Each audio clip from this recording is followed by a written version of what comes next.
Have you ever think about investing in real estate and you might wonder, should I invest in UK or somewhere in Europe? Well, today I want to share with you my personal experience and honestly, hello and welcome back to my channel. My name is Kiani and I am a property flipper and Airbnb expert.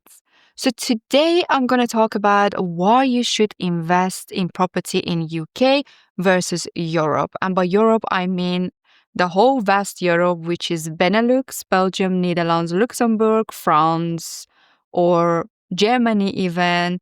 So when I moved to London, I didn't have really like a business plan. I thought I was in property, so I'm going to do property. I'm probably going to start doing some flips projects. And I do remember I used to live in a very big house somewhere in Chelsea. And sometimes it felt very lonely. I never thought about I'm going to come to London and London will feel lonely. You would expect city life. I would get to know people. I will build up my relationship. But it wasn't like that. So I thought okay, what if I'm going back and forth from London to Belgium and still be with my family, with my friends, with my dog. And that's what I did. So at the start, I was spending 2 weeks in UK, 2 weeks in Belgium. And every time when I was outside of London, I was thinking it would be great if I could rent out my place in London during the period that I'm not there. And I started to searching even if that's something illegal in London. So I'm starting searching on the Google and on YouTube, and I come across somebody that calls Samuel Leeds. So I start watching his videos about rent to rent, how you can rent out your place, not even owning it. You don't have to own a place to be able to rent it out and as a short-term rental. And I started watching all his videos. It was such an eye-opener and such a life-changing opportunity. I was like, wow, because I knew only about those two strategies, which was property flipping or Airbnb, which you have to own the property in Europe. You cannot just rent somewhere and then start Airbnb it. So for me, it was really interesting to find out there are so many other opportunities out here, such as rent-to-rent, HMO, lease option agreement, and I will get to it step by step. So I was watching all his videos the whole night and I was so excited. And I found that he's actually giving a crash course, like a whole day that you get to spend with them. And he's going to talk about all his strategies that he has done in the past. He has also some workshops, some mentorship that you can follow. And I booked my first session, so my first crash course, and I went there and I actually from there started everything. So I purchased all his courses and I was really excited to know the things that I know now. First of all, I want to talk about rent to rent, a very interesting strategy that you're not been able to do that anywhere in Europe except UK. So I would call UK also the land of opportunity if you compare it to Europe, of course. For me as a starter in Europe, when I start my property investing, it was very difficult because you have to have money. And if you're a property investor in Europe, anywhere in Europe, people will see you as a rich person because not everyone can get so easily in the property ladder. Now, let me talk to you about the rent-to-rent. What's rent-to-rent? So rent-to-rent is when you control a property and then rent it out short lets as an Airbnb, for example. So you can start actually with a little money, with a small capital, for example, £10,000 or £15,000. I have now different rent-to-rents in UK and I can tell you that was a total life-changing. The second one is HMO. So from the single house, you can create multiple streams of income. How do you do that? You can buy a place or you can rent it and then you can rent out room by room. Let's talk about the most interesting one, which is a lease option agreement. So you get the control of a property with an agreement with the owner of the property who's not been able to sell it. And then you can rent it out or you can renew it and sell it later on and split the profit. So that one is actually really very easy because you don't have any upfront costs. You don't have any mortgage that you have to pay upfront. So that would be one of my favorite strategies. And also I have to tell you, you can help so many people that has property problems with lease option agreement. There are so many people out there that are not wanting to keep their houses for various reasons because they might be behind with their mortgage payment.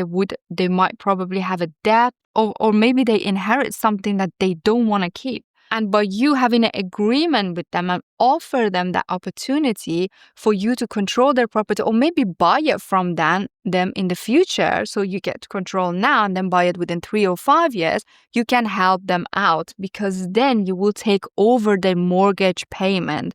So you will pay their mortgage and that would be your house, but then in the future. Okay, so that was the different strategies that you can implement in property investment in UK that you cannot do in Europe. There is no such a thing as a rent to rent. So if you want to have a short-term rental, you have to own the place.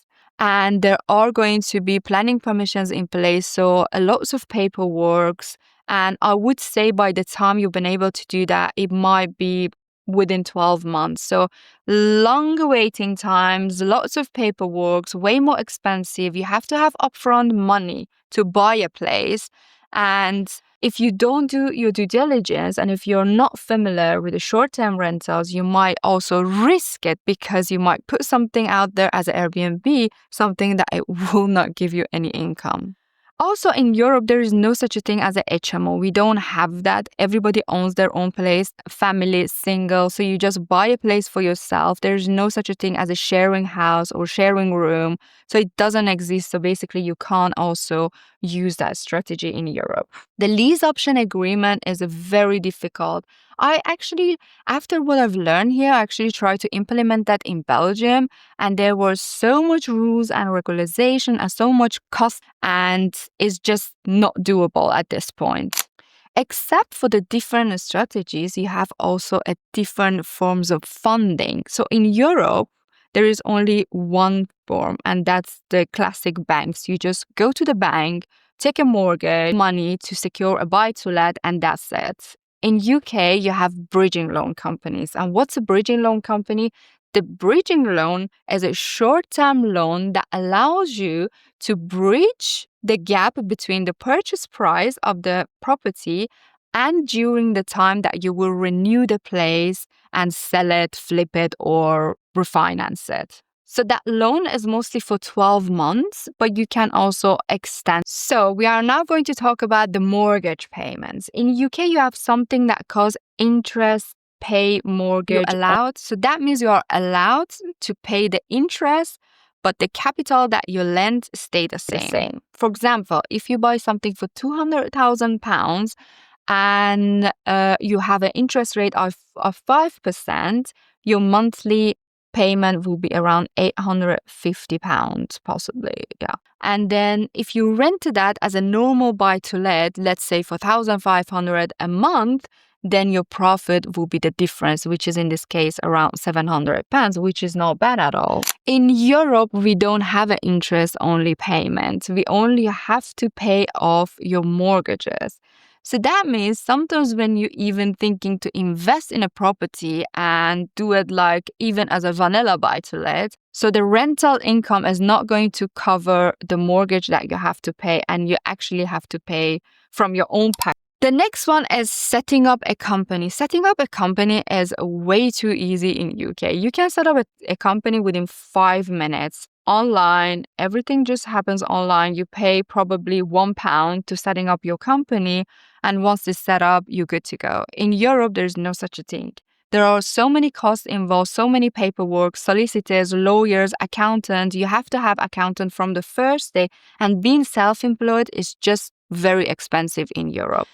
Even if you don't have any income as a startup, you have to pay something that I call social security, and it's starting actually go from the first day that you're self-employed, and the amount is about €950 every 3 months, even if you don't have any revenue in your business. The last one, but not the least, is the cheap property prices in UK. I was amazed when I went into the property circle and I started to getting to know people in the property gathering, and I started going to the networking events. And there are actually people that are selling houses for like £30,000. Not, of course, everywhere in UK, but some of the areas, some of the cities, such as Wales or very up north, you can buy a house for £30,000. And I'm not talking about a dump, like a really nice house, like a really nice terrace house. So if you're thinking about investing in property and you don't know where to invest, it doesn't matter where you are in the world. You do not have to be in UK to be able to invest in UK. I can help you get set up and have a company and starting to do your property investment very safe and easy in UK.